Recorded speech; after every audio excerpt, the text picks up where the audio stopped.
Good people, again is Moro DKB here on Jengo Insight. Today I want us to learn more about renovation work.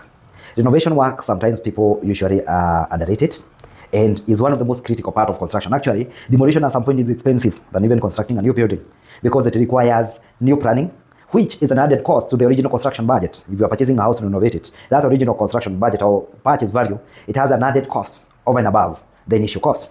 Now, there are some few considerations because we have done a number of renovation works, and there are some few areas that I've come to realize that they are very critical, especially to India Mjengo. One, redesigning a house to be renovated, it requires expertise.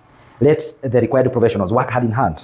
The architect should work hand in hand with the structural engineer, because when an architect proposes the demolition of a wall, the engineer has to support that section if that wall was road bearing.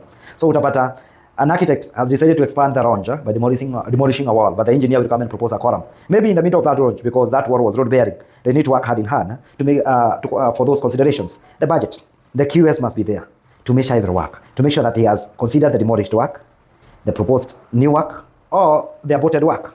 All those works that are supposed to be done, all those professionals must work hand in hand, the architect, the engineer, and the QS, including the electrical and mechanical engineers, because every time that you move a wall, make sure that at one point it will have to involve the movement or the displacement of the electrical work.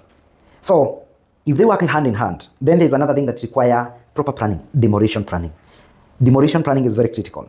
You can start by demolishing the ground floor walling, and you have upper floor walling that need to be demolished. You can demolish walls without having to make the support planning. If an engineer is planning, has proposed we do a column as a point, you have to first do the column before you demolish the wall that was providing the structural support for that section. So planning for demolition work. Demolition requires proper planning. And then finally, a program of work. You require a well-thought program of work.